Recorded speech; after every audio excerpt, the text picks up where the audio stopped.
Go. Good afternoon, everyone, and welcome again to the Independent Sage briefing. We've all had many questions about SARS-CoV and the nature of transmission of the virus when the pandemic began. And more than 2 years since then, we know a lot more about the virus and the mechanisms through which it spreads. Today, we look at what the overwhelming evidence tells us about COVID, that COVID has airborne transmission, and how clean air and ventilation is therefore an important measure in controlling the spread of the virus. Not to add to these measures for air quality would also prove to be a larger public health benefit.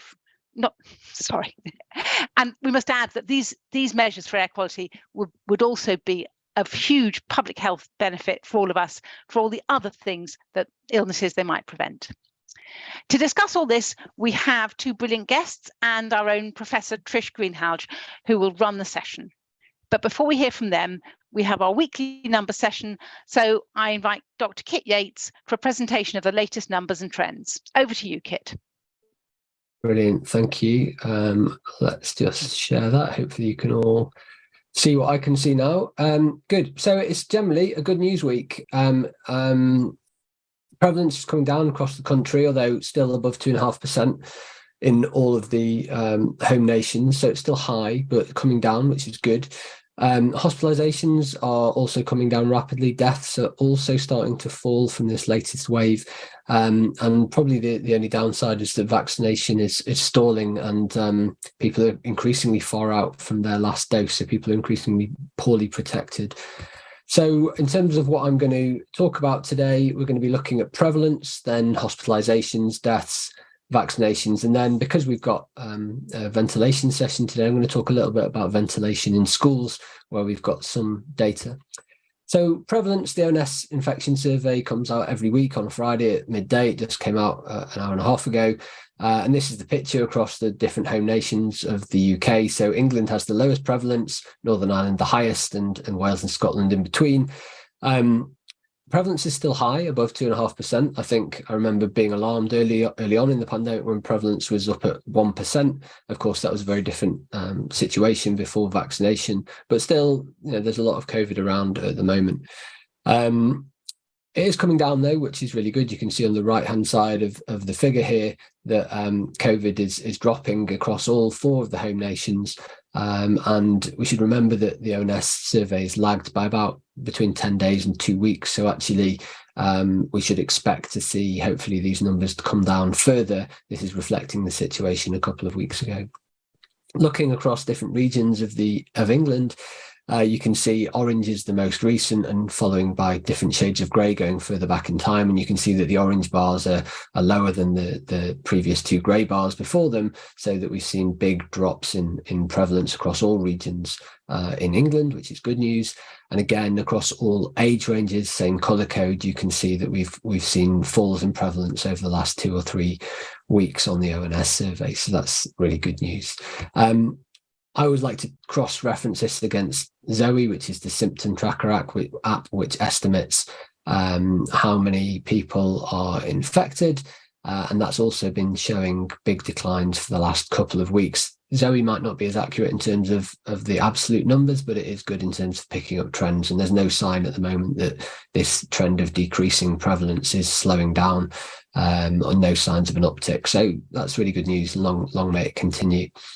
In terms of hospitalisation, of course, we've seen extreme pressure on the NHS recently, and in part that's been caused by this big wave of COVID that we've experienced. This last one on the right-hand side here, not as big as previous waves, which is good news, but of course there's been sustained pressure on the NHS, and this wave has come at the same time as a wave of flu. Fortunately, we are seeing hospital admissions coming down now, which is good, coming down quite steeply, and actually we're approaching the lowest levels we've seen maybe since Freedom Day. We'll wait to see if we get that low, Freedom Day in inverted commas, that is, about 18 months ago. So fingers crossed that things keep coming down in terms of hospitals. Again, looking regionally, you can see that we've seen drops, again with the same colour code, orange being the most recent. You can see we've seen big drops in terms of the admissions per 100,000 people across all regions of England. Mechanical ventilation beds are also coming down. So they've never really reached the sort of levels that we saw earlier on in the pandemic in the last 18 months. But it's good to see them starting to come down off the back of this wave again. But as I said, we did also, at the same time as this most recent COVID wave, have a wave of flu, and it was not an insignificant wave of flu as well. So this is comparing flu over the last few years. You can see the orange and the sort of dark red, they were 2021-22 and 2020-21 seasons when we had relatively low levels. The first one, we were in lockdown for lots of that winter, and last year we had sort of people suggesting that we should wear masks and taking more precautions and so on, before all of the mitigations that we had in place were removed in February of last year. So we had relatively low levels of flu, especially compared to previous years. So 2019-20 was this blue wave, and you can see that we had a peak around the same time as we did this year, which is the dark blue curve. But you can see obviously the dark blue curve has a peak of hospital admissions due to flu, which is over 2 times, almost 3 times as high as it has been previously. So we have had a bad flu wave this year. There's no doubt about that. And that has contributed to these winter pressures on the NHS that we're seeing. That said, putting it in context, there were big news stories. Flu has now overtaken COVID in terms of hospital admission through for about 2 weeks. And you saw this big spike in flu. But really what's quite noticeable is obviously that COVID has been at or above that level for much longer, even when the pandemic has been declared over by some people. We've had high levels of COVID hospitalizations. We've had one bad flu season, but every season is a bad COVID season, as you can see from these repeated peaks in hospital admissions that we're seeing. And so it's not surprising that the NHS has not had time to recover over the summer, because it's been dealing with these big waves of COVID, and we're doing relatively little to try and mitigate that at the moment.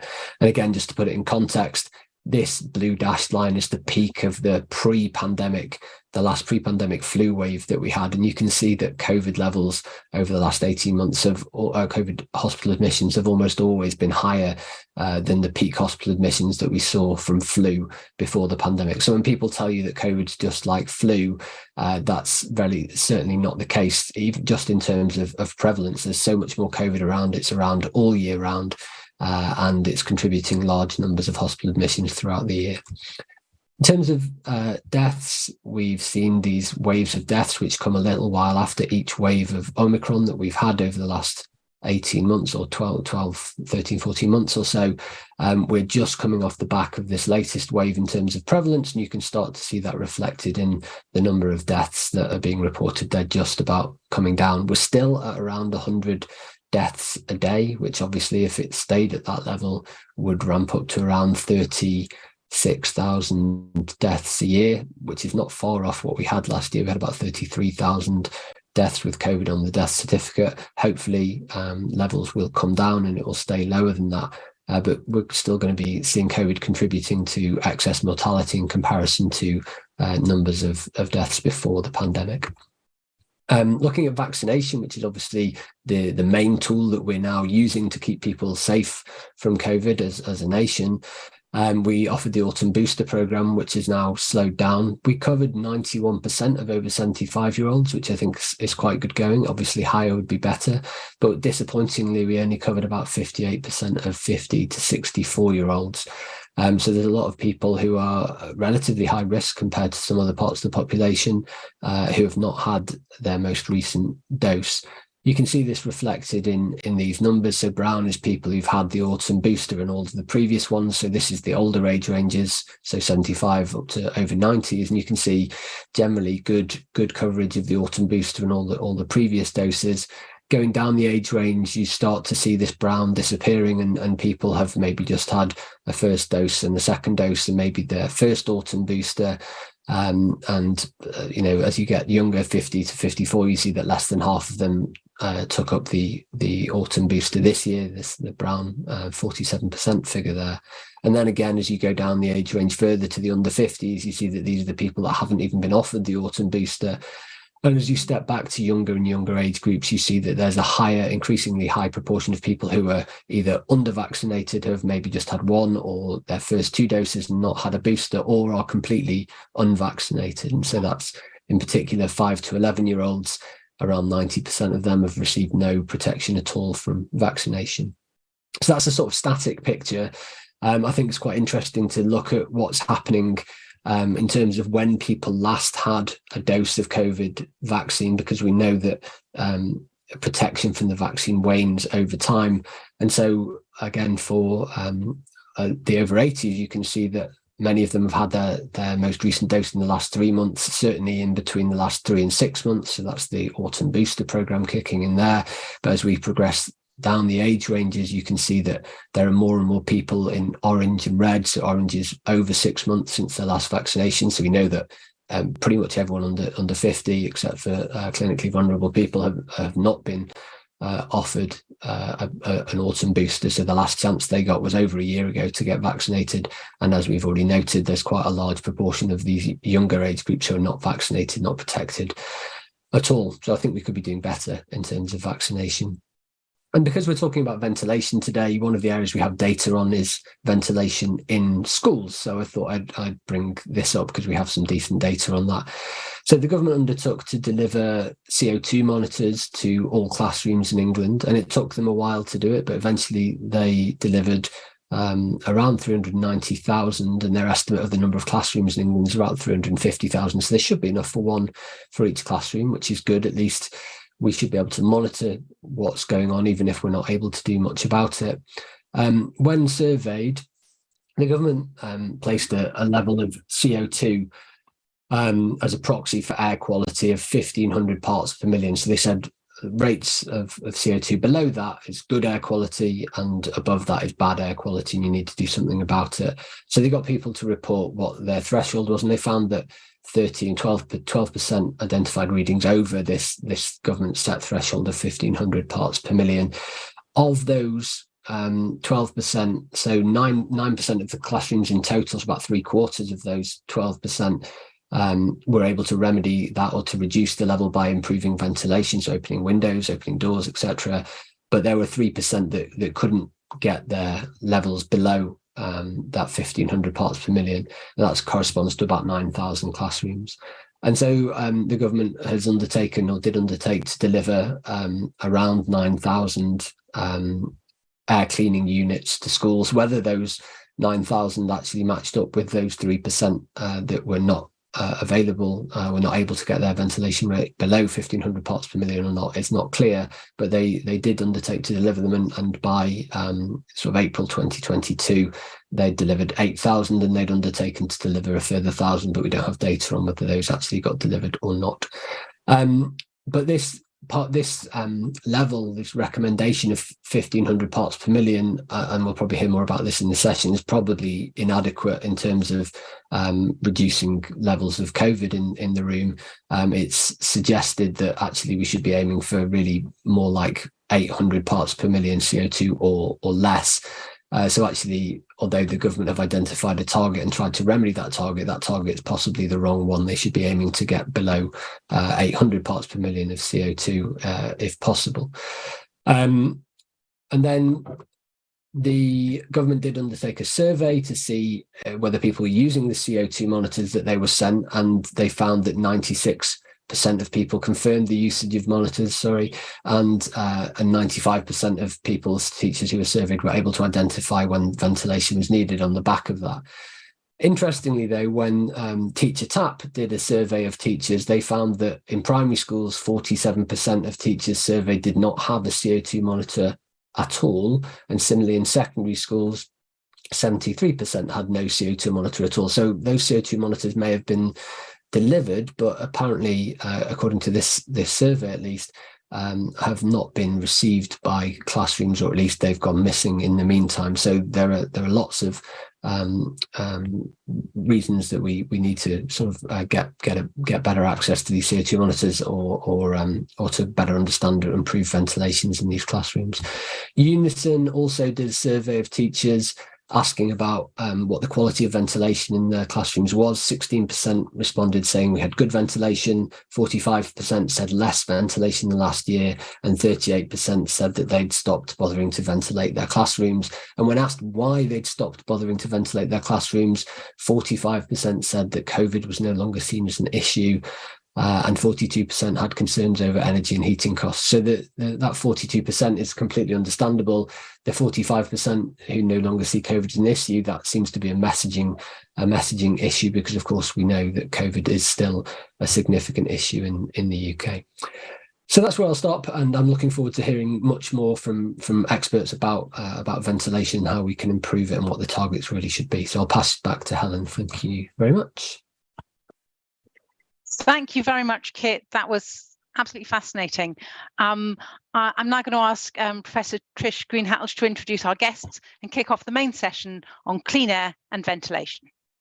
Thanks very much, Helen, and thanks, Kit, especially for that last bit around some of the numbers on ventilation. And I'm sure we're going to come back to CO2 levels and buildings and things later in this session. So for this part of the session, we're going to be looking at 3 questions. First, is the SARS-CoV-2 virus really airborne? Because there are still quite a lot of people who are in doubt about that question. Second, if it is airborne, what can we do now to make the air we breathe safer? And third, what new techniques might there be to purify air in the future? Now, the first of these questions is one that I've done work on myself. And to help me answer the other 2 questions, I've got 2 guests. Dr. Adam Squires is an aerosol scientist from the University of Bath. Welcome, Adam. I think he's muted. Oh, no, there he is. Welcome, Adam. I'll come back to you in a sec. And the other guest is Dr. Kenny Wood, who's a physicist and astronomer from the University of St Andrews. Welcome, Kenny. Thanks, Trish. Nice to be here. Great. Now, I'm going to share my screen so that I can first address the evidence that SARS-CoV-2 virus is airborne. Let me see if I can hit share, and there we are. So what do we mean by airborne, and why does it matter? Now, take a look at this picture, and we've got the blue dots which represent droplet spread and the orange dots which represent airborne spread. Now, droplets, you all know what droplets are. They're what comes out when you cough or sneeze. And because droplets are heavy, they fall to the ground within about 1 or 2 meters. So if a virus or indeed any other pathogen only travels in droplets, then you would prevent the spread of that disease by implementing physical distancing and getting people to cough and sneeze into a tissue. But if the pathogen, if the virus or bacteria or whatever is suspended in the air, you'd be able to catch it both at close quarters. For example, if you were in the direct jet of someone breathing out, and also anywhere else in the room, because the air dissipates everywhere, especially the longer you are in that enclosed space. So keeping your distance from other people would still help to reduce transmission, but it wouldn't completely prevent it. Now, why do some people say the virus isn't airborne? Well, one of the arguments is that quite a few scientists who initially looked for the SARS-CoV-2 virus in the air didn't find any. But that's like the person who goes fishing and concludes that there's no fish in the river because they didn't catch any. But scientists who are experts in isolating viruses from the air, this is a very difficult and sophisticated technique, but scientists who'd done that for a number of years did find SARS-CoV-2 in the air. And what's more, they found it consistently and repeatedly in indoor settings where people with COVID, for example, in hospitals, where people with COVID were in the room. They also found it in the cars of people who'd had COVID, because, of course, a car is a very small space, and so the virus would be very concentrated there. But there's also lots of other streams of evidence which have shown that, taken together, show that this virus is Airborne. I think one of the strongest streams of evidence is the hundreds of examples of super spreading events where dozens of people gathering at an indoor event all became infected. Now, in some of those cases, researchers went and asked every single person attending the event which rooms they went into, and even whether and when they used the toilet. And then they used computers to model all the possible transmission routes. The patterns don't support any explanation except that most people who caught COVID at those events caught it from the air. There's also some really interesting evidence from animal studies. Healthy animals in one cage all developed COVID when their cage was connected via an air duct to a cage of infected animals. And again, these experiments have been replicated by other groups. And then there's evidence that high quality respirator grade masks, the N95s, the FFP2s, which filter out viruses from the air very efficiently, are protective. They don't eliminate the risk of catching COVID, but they significantly reduce the likelihood. Now, there's lots more evidence, which you'll find in this Lancet paper and other links that we're going to put on the Independent Sage website. But the bottom line is there's very extensive evidence that this virus is in the air and that the main route of transmission is by breathing in air, which contains the virus.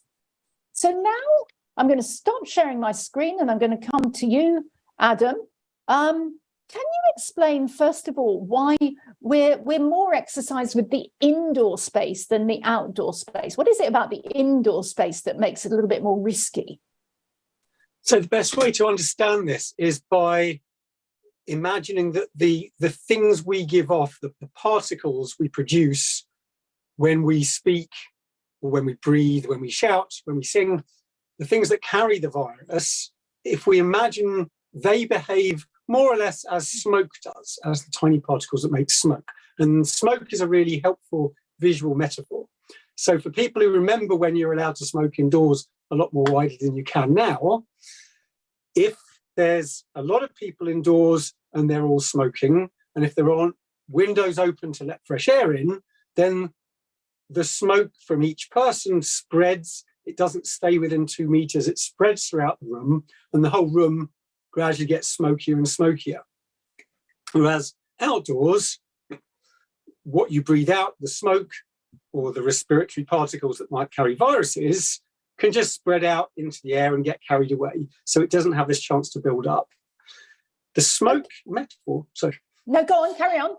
Well, there was one more thing when we mentioned that. There's another helpful point that you can see from the smoke, which is if you're outdoors or even in a nice, well-ventilated room, but you're face-to-face with someone, as you mentioned, if you're in their respiratory jets, their breath as it comes out, just as if someone was smoking and breathing in your face, then there is a risk you would inhale some smoke. There is a risk of directly catching COVID, but there isn't this equivalent of an entire room completely filled with quite a lot of smoke.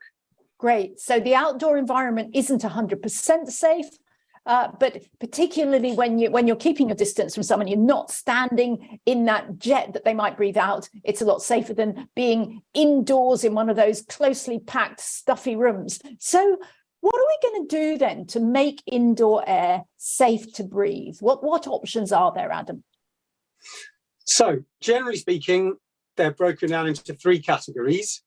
So one of them, all of which, by the way, remove the amount of infectable virus or pathogen in the air. One of them replaces the air we've been breathing out with fresh air. This is ventilation, which itself could be mechanical ventilation. A lot of buildings have ducts and fans bringing the fresh air in and pumping the stale air out. Second thing we can do is filter the droplets we've been breathing out, the particles we've been breathing out of the air. This is usually where there's some reason why you can't get fresh air in, but you can at least filter the air. So filtration includes HEPA, includes the air cleaning devices that Kit was mentioning in schools. You could also get those built in with the building's infrastructure within their own vents. And the third way, which I won't be talking about, but Kenny will, is to deactivate the viruses so they're not infectious anymore, although they are still in the air. That's Kenny's expertise. Okay, so just remind us, let's go back to those two different ways of filtration. You can have the inbuilt filtration systems, which, am I right, you don't really see those. You're not, but the ones that most people are talking about right now are these things called HEPA filters. So tell us what HEPA stands for, and what's the big deal about these little boxes or whatever they are. So the devices, which are, there's one example just sitting on our bookcase. That's one of the small ends. You brought one along. Well done. I brought one along. They're about the size of a bin. That's a HEPA filter. So that is an air cleaning device. Small ones are about the size of a small bin. Big one the size of a big bin. Inside that, it's very simple. There's a fan that sucks in air and passes it through a filter. And the filter can filter out all of these particles we breathe out that contain the viruses. The filter itself is the HEPA part, which stands for high efficiency particulate. The A comes from particulate. And the idea is that it can filter out roughly, I think it's more than 99% of the relevant particles that carry diseases that pass through it.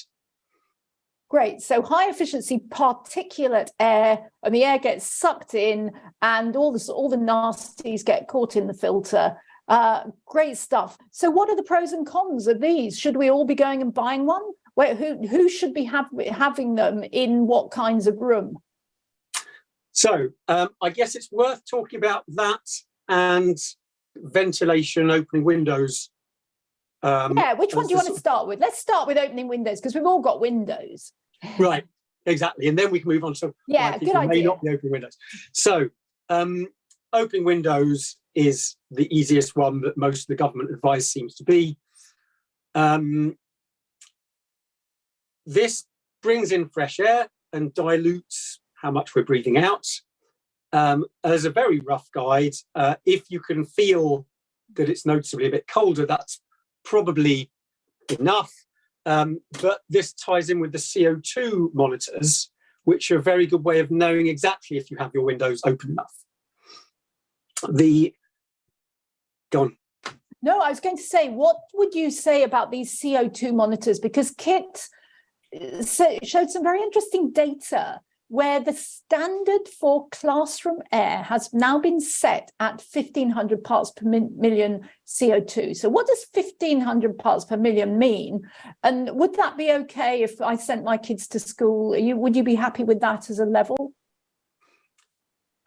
Well, I'll just say it's certainly out of keeping with other countries. So other European countries, Belgium and France, normally say 800 or 900 is the reasonable amount to aim for.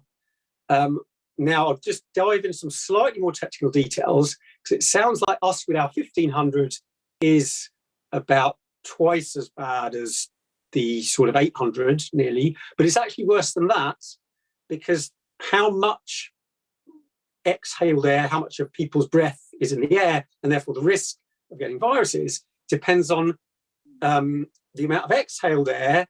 And that's not just the amount of CO2, it's CO2 above outdoors, and outdoors is already 400. So 800, the sort of European recommendations, is 400 above outdoors, and that means that's about 1% outbreathed air. So 1 part outbreathed air to 99 parts fresh air. Now, we're nearly 3 times above outdoor air. So round about, if we're sort of 1,600, would be about 3 times that level. So 3 times the risk. So, I mean, one thing to say is there is no number that's guaranteed safe, but other countries say that 1% is the sort of acceptable, achievable risk. And our guidelines seem to be saying 3 times that. Yeah. The use. Okay. So very interesting that. I must say I was quite surprised myself. I didn't know until Kit said that the standard had been set at 1,500. But then I suppose it's a good thing that at least there now is a standard, and classrooms where it's even worse than 1500 are now being sort of flagged and someone's measuring that. Okay. Have we finished ventilation? I mean, one of the problems with ventilation, again, I'm going to bring you back to what Kit was presenting, is I think almost half of the teachers who are not doing anything about ventilation are worried about energy. Right. How do we square that circle? If you open the windows, you let the heat out, and heat's expensive now. This is true. So there's a few tips and helpful hints and things to bear in mind. First is the CO2 sensors are very useful for that, because it may be that you don't need to fully open all your windows on full blast, because actually one of the bits of science says that the bigger the difference in temperature between inside and outside, so the colder it is outside, the more efficient ventilation is. So you could possibly get away with only opening a few windows a crack in the winter when it's cold. And the nice thing about the CO2 monitors, it then lets you control that, because without that, it's quite difficult to gauge. Another couple of tips in cold weather, you can refresh your room every half hour or hour. If you fling open the windows, even better, windows on opposite sides of the house with the doors open, give that 5-minute quick blast. What that does is it refreshes the air, but the walls, the floors, the furniture don't have time to cool down, so it then warms back up again very quickly. But it's true, and this is one of the downsides of ventilation of opening windows. Mechanical ventilation has efficient heat recovery methods, which means that you don't lose all that heat. Okay, so that's the sort of inbuilt ventilation that is in some public buildings. You're not losing as much heat. Okay. It depends. If they have mechanical ventilation with heat recovery, then it's much more energy efficient, and some do. Okay, that sounds almost tautological, but let's leave it there. Tell us about HEPA filters. So if you're worried about the energy bills, you can supplement, I wouldn't say replace opening windows, but open a little bit of windows, but replace that with the HEPA filters. Okay. And they, from a COVID point of view, they do more or less the same thing. So you can feel a sort of breeze of filtered air coming off the HEPA, and it's more or less the same as having an equivalent breeze coming in a window, except you can place it where you want in the room. The more you pay, the more fresh air you get, and you'll want a certain amount of fresh air to be the equivalent, I guess, of this 800 parts per million CO2. And if people want the technical details and they were getting these for themselves, you want roughly enough clean air to be 36 meters squared per hour for each person in the room. So if you know how many kids... 36 meters squared per hour for everyone in the room. Okay, so get your pencils out and do that calculation. We do have some resources on the Independent Sage website that will allow you to make these calculations. We'll be flagging those. Okay, and how much is it going to cost people to buy one of these HEPA filters? So the link on the Independent Sage website that also links, I hope, to my pinned Twitter thread, that also links to the Clean Air Stars app, has a helpful calculating tool, which if you put in either how big your room is or how many people you have in it, how many devices, and it suggests different companies. Generally speaking, they go from maybe 50 quid for a little one on offer up to 500 or £1,000 for one that a much bigger one that delivers a lot more clean air. People did an estimate that more or less £20 per pupil per year, or certainly in the first year, less in the second year when you've already bought the devices, you just need to buy new filters. But £10 to £20 per kid would be enough to deliver decent clean air. Can you talk us through the DIY version, the Corsi Rosenthal box? I've got a picture of it somewhere. I could pull that up. Are you happy to do that? Yes. In fact, I built one myself. So there's a DIY community throughout the world who have been building this device that was themselves designed by two scientists, Corsi and Rosenthal. And it's just a fan that you can buy, which is this flat square thing sat on top that blows upwards. And then 4 of these HEPA fans, which you can also buy in DIY and homeware stores. And you just make 4 walls with these. So the fan blows filtered air upwards and sucks the stale air in at the sides. And you can build one of these probably for a couple of £100 for the components. That's also down at the bottom of my link thread, and I'll send the link for Indie Sage for doing that. So there's communities of parents or churches that have been building their own. Now they give an enormous amount of air, probably about 10 times as much as the one on the wall behind me. So probably one of these will be enough for a classroom. Marvellous. Okay, thank you very much indeed, Adam. And so that's filtration and ventilation. And now we're going to move on to sterilization. And I'm going to ask Kenny, you've got some slides. I'm just going to flip straight into them. You're going to tell us about UVC. Now, I know UV is ultraviolet, and I can't remember what the C stands for. So this is about disinfecting. Can you talk us through this now? And Yeah. I'll be Bernie the Bolt. Tell me when you want your next slide. Yes, of course, Trish, thanks. I suppose you could think of this as shining a new light on a very old technology. And ultraviolet germicidal irradiation, or germicidal UV, has been around for over 150 years. We've known about it for that long. And you asked about what the UVC stood for. And in this slide, you can see there's a rainbow. And that's looking at radiation that's arriving at Earth from the sun. And we're looking at going from infrared, which is long wavelength radiation, through visible light. And then you go through your rainbow from red wavelengths through to yellow and green and blue wavelengths. And when you get to even shorter wavelengths of light, the eye cannot see those wavelengths. And that's UVA, UVB, and then the UVC, which is very important for the germicidal effects. Now, we all know about UVA and UVB radiation from the sun, because there's excellent public health campaigns that we should protect ourselves from UVA and UVB radiation. When it comes to UVC from the sun, there's none of it reaches us on Earth, because the Earth's atmosphere filters out all of the UVC radiation. So it's not naturally occurring on Earth, but it does occur through germicidal lamps. And the most popular of these lamps were mercury vapor lamps that have been around for over 100 years. It's been used as a sterilization technique for water and also for sterilizing air and surfaces. Now, there's a cartoon in the very right-hand side here, which is showing a DNA strand, and you can see that there's bonds in the DNA. And the mechanism of action that is believed to inactivate viruses and bacteria is that the ultraviolet light is absorbed by the DNA and it breaks the bonds. Now, this is not removing the viruses or bacteria from the air like the HEPA filters that Adam was just talking about. But what it does is it means that the virus can no longer replicate. So if it's inhaled, it can't then replicate within our system. So it stops the transmission. So the UVC light, you can think of it as a way of stopping the transmission, but not removing the particles from the air. I think of it as a zapper. We can zap yes. those viruses. Shall we move on to your next slide?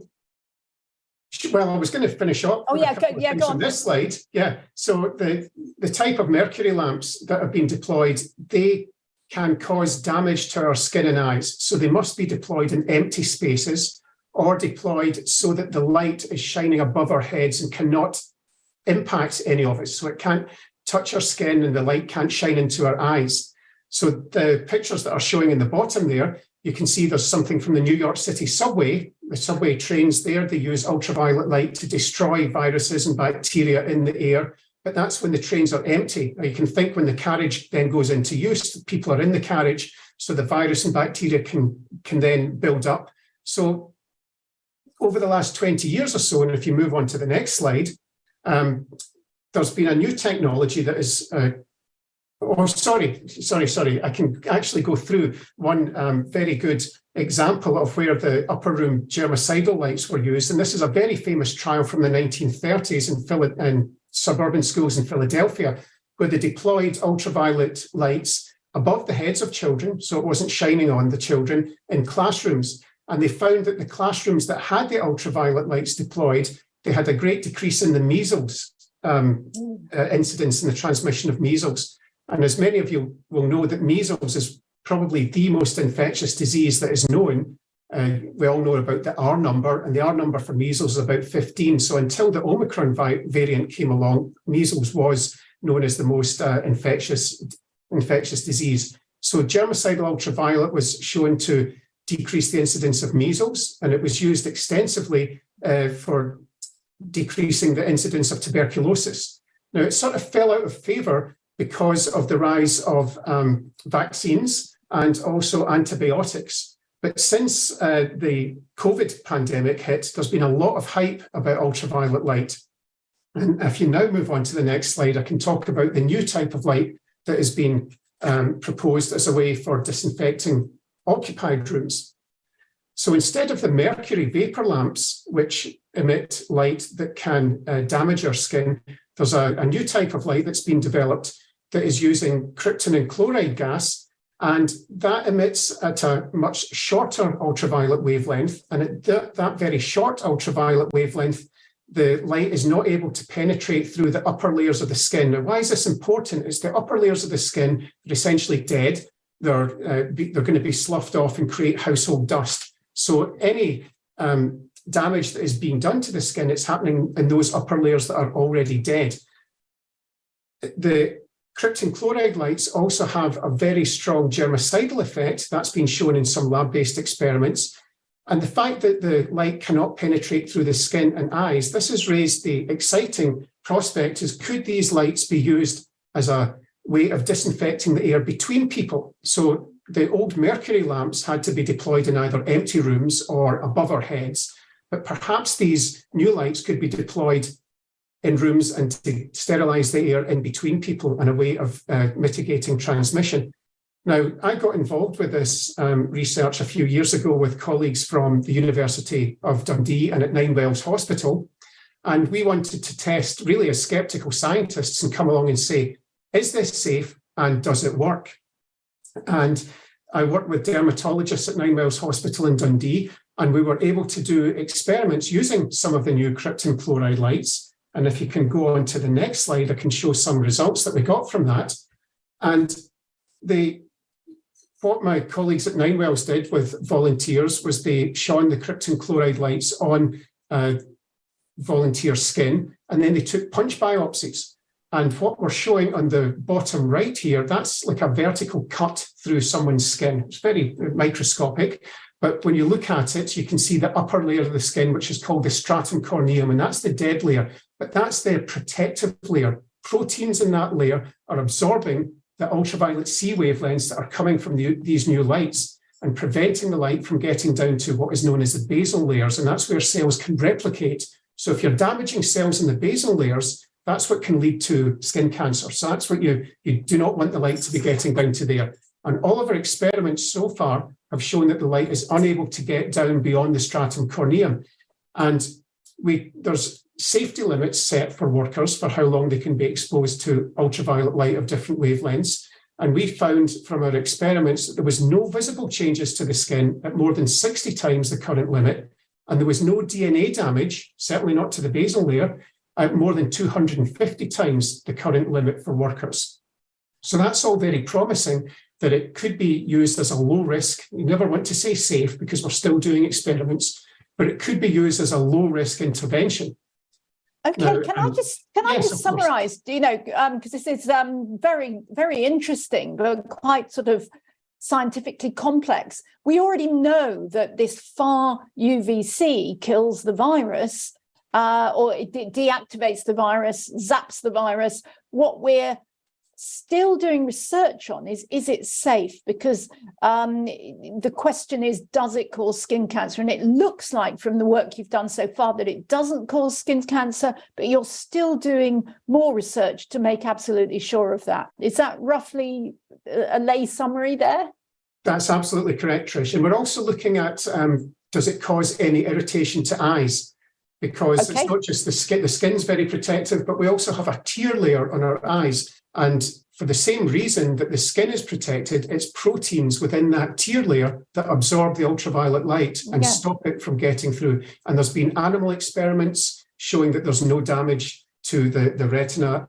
And we've been doing some experiments at the University of St Andrews, and just to look to see if there was any discomfort. So we weren't examining people's eyes, but we had people in classrooms where the lights were deployed overhead, and there was, we're working on finishing a paper on this, and we found that there was no discomfort for the people in the classroom. So that's positive too. You got one last slide here, I think, and then we need to have some time for our questions. Yes, so I guess this is the wake up slide. If you were snoozing at all, this is the slide where I want you to wake up. So we took some of these lights down to the University of Leeds, and they have a bioaerosol chamber down there. And that's a closed room where you can have a fixed ventilation rate. So we set the ventilation rate in the room and had the lights deployed in the room. And what we also did was we introduced aerosolized bacteria into the room, and it was Staph aureus that we introduced. So that's causes healthcare acquired infections. You might have heard of staph infections, I'm sure you have. So we were introducing Staph aureus into the room, and we let that build up to a steady state within the room. So this is not a decay experiment. We didn't fill the room with bacteria. I'm going to give you 30 more seconds, Kenny, because we need to get to the public for the questions. If you stop interrupting, I will finish. So what we found was that when we turned on the lights, we get a massive decrease in the amount of concentration of the bacteria that was in the room. And this was for Staph aureus. And we know that it would be even more effective for viruses, because viruses are less susceptible, more susceptible to ultraviolet light than the bacteria are. So I'll stop there. Brilliant. Okay, thanks very much. Sorry to rush you, but we've got so many keen people who want to ask us all some questions. So can I hand back to Helen to, thank you very much for that, Kenny and Adam, hand back to Helen to bring us some questions from the public. Thank you very, very much, Trish. And thank you, Adam and Kenny. I found that absolutely fascinating. We're now going to move over to our questions from the public. And our first question comes from Anne. Anne Levine, would you like to ask us your question? Thank you very much, and for all your hard work keeping me informed. It's very much appreciated. We have a HEPA filter and use it with open windows when we have visitors. And a science-educated friend thought they wouldn't filter small enough particles to help remove COVID. I can only disagree from the non-science basis on what I've read from people I trust and as confirmed today. I don't have the expertise to understand the various papers on their effectiveness or on the CR boxes. And I wonder if anyone could inform me sort of in simple terms of something specific that I could back up my argument, other than just saying they work. Adam, can you give Anne some ammunition for her science friend? Yes, yes, you're quite correct, and your friend is quite wrong. There's two things you can say. One of them is that the virus doesn't live on its own. It can't survive as just the bare virus. So it sits within these droplets made of our own respiratory fluids that also have, mucus, salts, whatever else. These things are around about microns, so this is 1,000 times smaller than a millimeter, and they're these boxes, the filters within them, whether it's the Corsi-Rosenthal box filters or the commercial air cleaners, they are spec to remove more than 99% of the particles at that size. In fact, they're fine any bigger than that, but they're fine smaller than that as well. So an extra bit of science you can tell your friend is that even smaller particles get removed as well. Instead of being sort of filtered out by size, there's a different process. They sort of, because they're smaller, they kind of jitter around more, and the fibers themselves are a bit sticky. So even smaller particles, the filters are good at removing them because they're more likely to, the particles more likely to kind of zip into a fiber and get stuck. So two different reasons why your HEPA devices are perfectly good at removing the droplets that contain the virus in the air. Excellent. And can I add to that? I mean, the way that I tend to turn that into lay language is, first of all, the viruses usually don't travel naked. They're usually joined onto something which makes the overall particle just slightly bigger. But also the filter doesn't act as a simple sieve. It's at the microscopic level, it's much more complex than that. So thank you, Adam. I hope that's helped, Anne. And yes, shall we have the next question? Much. Thank you. Next question is our next question is from Chris Fraser. I don't think he has a camera, but Chris, do you want to just ask us your question? Hi there. I'm considering bumping up my personal mobile COVID protection with a portable mini HEPA filter, the type that you'd wear on a lanyard around your neck. And I was wondering if that is going to give me a bubble of filtered air to protect me. Any views you can offer to help me make that decision? Okay, I mean, I can start answering this and I'll hand over to Adam to correct on any finer points of science. I do have 2 of these myself. I've got, so the idea is that you wear a mask which is connected to a HEPA filter that sort of filters the air and feeds it into you through the mask. I find I've got 2 of those. One is, as you say, Chris, in a lanyard around your neck. So you sort of hold this thing and it's about, I was going to say the size of a packet of cigarettes. It's probably not a very good, but you know, it's roughly that size. Anyway, the other one that I've got is a tiny little HEPA filter that actually just sits on the side of the mask. And I find both of those very comfortable. I like the fact that it gives me a nice cool, and it sort of, I think, dehumidifies the air as well. So it feels like you're in fresh air. I was on an aeroplane recently that took a while to unload. We were sort of sitting there for ages, about 45 minutes before they managed to get us off the plane. And I had lovely fresh, what felt like fresh air because I was wearing this HEPA filter linked to my mask. But I would say that the most important thing when you're wearing a mask is that it fits kind of snugly around the side of your face, because if there's a gap, you can have as many HEPA filters and any other bells and whistles, but actually what's happening is the contaminated air is going round the side. But the little HEPA filters, from a practical perspective, seem to work quite well and are very comfortable. And they're relatively affordable, I think. You can kind of get them on the internet. You know, you pay about 3 times as much as you would for an ordinary mask, but at least you've got something. Adam, what am I missing, if anything, in terms of the science of these? I think that sounds good. I guess to stress that this is something that would certainly make you safer. As with everything in this conversation, it wouldn't make you safe. So it would just sort of reduce your risk. I couldn't put numbers on. I don't think there's data, but I was plucking a random guess. It might, halve or quarter your risk of getting infection. I guess you're sort of feeling that there's fresh air that's being blown onto you, as Trish said.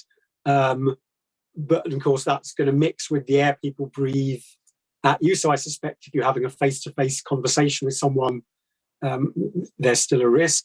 My hunch is that if you could wear a mask, if it was the choice of the 2, I would suspect that a good FFP2 mask that doesn't have any gaps, I would say would be better. If you could have both, so much the better. So yeah, I would say they would certainly help. Thank you, Adam. I would be wearing both. Thank you. Thank you all. Thank you very much for your question, Chris. I'm going to read out the question now from Raj Samaderam, who says, I'm a cancer patient and generalizing, hospital-acquired infections are taken very seriously where I'm treated, but I don't know about hospital-acquired COVID. There's not much ventilation, surgical masks are the norm, and I don't see HEPA filters. What's the best way to engage senior managers? Specifically, what questions could I ask and to whom? What resources or standards could I highlight? And are there any examples of patients promoting hospitals to upgrade their approach? Or is this unlikely to work given the tone from the top nationally about COVID being airborne? Oh. So anyone want to tackle? There's quite a lot of questions there. What can we ask? It's interesting, isn't it, that this gentleman who understands the science is actually asking, how can I persuade? So this is it's partly a question about psychology and about the sort of micropolitics of patients influencing their hospitals. Leonard's got his hand up.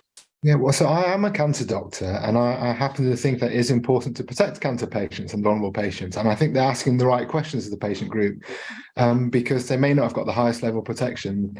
But I'm actually I think in terms of her first question, how do you make yourself heard? Well, I think you've got to stand strong and stand with the patient groups. And I do think all hospitals are there to listen to their patients too. And everyone knows where you can go to. You can go straight up to your right to the very top of the organisation, be it matrons, CEO, chief medical directors, and just ask them for conversation and talk. And I think that's ultimately, at the end of the day, that's what you need to do, get your views known. But I am interested in terms of Adam and Kenny's viewpoint too, because I mean, what is that you're asking this region, and what will be good? I mean, how do you reduce vulnerability? Yes, would any of our experts like to comment on what should be is there a published standard for hospitals? How should we be holding hospitals to account? Oh, gone quiet. Adam. Well, I was just going to temporarily plead ignorance / lack of preparation in what the HSA guidelines are, and I was going to suggest one of us dig those out and post them afterwards to see what they should be. I think there are 1,000 parts per million, but I might be wrong, but we'll put them on the website. But it feels like asking what ventilation is already in place.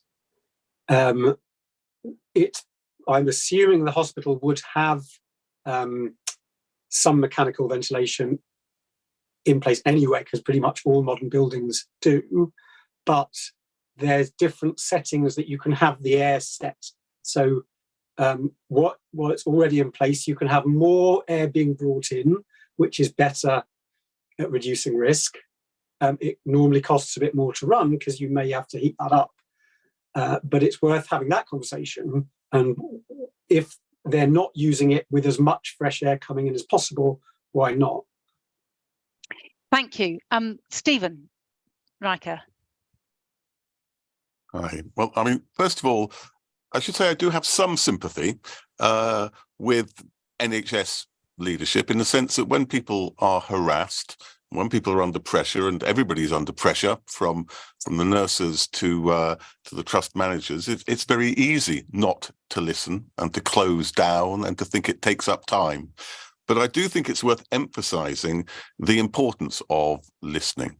So at the moment, for instance, in Scotland, there is a pandemic a recovery group. We're producing papers for the First Minister, and our initial report is out. And one of the points we make is one of the things we need to learn from the pandemic is the importance of co-production of any service needs to be done jointly with its clients. You need to listen. And those forms of listening are essential to effective leadership. They're essential to trust, and they're essential to people doing what you want to do. And one of the messages I think we need to get over to the NHS leadership is the importance and the way in which COVID tells us that systems of co-production, where in any institution, in hospitals, in GP surgeries and so on, actually listening to people is not an added burden, not something that takes up more time, but actually makes you far more efficient, more trusted, and allows you to lead better. So I would say to the NHS leaders, if you want to be good leaders, then do listen and create the structures through which people can make input. I'd also say some things are more difficult to do, like getting your ventilation right, or they may be more difficult if you don't have the infrastructure. Some things, like wearing effective masks, is a really quick win. And if I was a patient in Raj's position, I would want to be asking why are you not wearing these masks? And I think there are probably links on our page, or there should be, to those studies you mentioned, Trish, about wearing good masks, the Addenbrooke's data, which is, I think, really, really effective in showing that if you wear proper masks, you wear masks that are well-fitting, that are well-filtering, there's less spread. Absolutely, but there is a real problem with hospitals, and I've had correspondence with patients and carers wanting to go in wearing these high filtration respirator masks and being told to take them off and change them and downgrade them. And the power dynamics of it's really quite difficult, as Stephen will know. Can I come back, Helen, to the HEPA filter embedded in the mask? Because I've had a message from one of the IndieSage members who's actually not on this call. I mean, he's obviously watching, and then he sent me a message to add to what advice we said. Is that all right? Yeah, go ahead. Okay, so Gabriel Scally, who knows a thing or two about HEPA filters embedded in masks, said one of the advantages is it creates what he's calling a positive pressure ventilation system.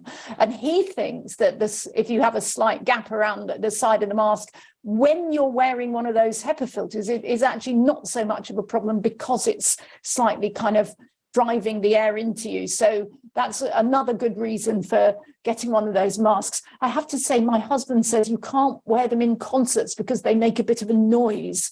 So if we're going to a concert, I'm not allowed to wear my mask with the HEPA filter. So there's a more prosaic piece of advice. But we all have more than one mask these days, don't we? I'll hand back to you, Helen. Thank you. I'm going to try and squeeze in one more question, if that's all right with everyone, which comes from Lindsay George, who asks, the House of Parliament and the Ministry of Defence have been provided with HEPA filters, but schools have not. How can we get this message that children deserve to be protected as well as MPs heard? Legally, there must be some way we could get a test case heard. So, and actually this is quite interesting because there's also been stuff coming out of the rich world leaders in Davos have all been shown having HEPAs and not HEPA filters where they're meeting. So yeah, why HEPA filters in some places and not in others, and how can we make a change? Who would like to address this one? I could say, Adam, go ahead. Well, there's a couple of things. I'm not sure if the House of Commons example is as straightforward as it seems. Davos seems a very clear one. There's a couple of things from what I've found out the House of Commons is that may have been installed pre-COVID, I think 2018, and the technology isn't HEPA, it's some other technology called electrostatic particle something. Anyway, it's some other thing for kind of air cleaning. So I don't think it's quite as clear an example as they decided that they want to not get COVID, but don't care about the rest of us. Okay, so that's not so clear, but it's very interesting that in Davos they're taking COVID very, very seriously, with lots of testing and lots of filtration, which is kind of, if you want to know what's needed, have a little look at what they're doing. And UV, indeed. Trish, you wanted to come in on this.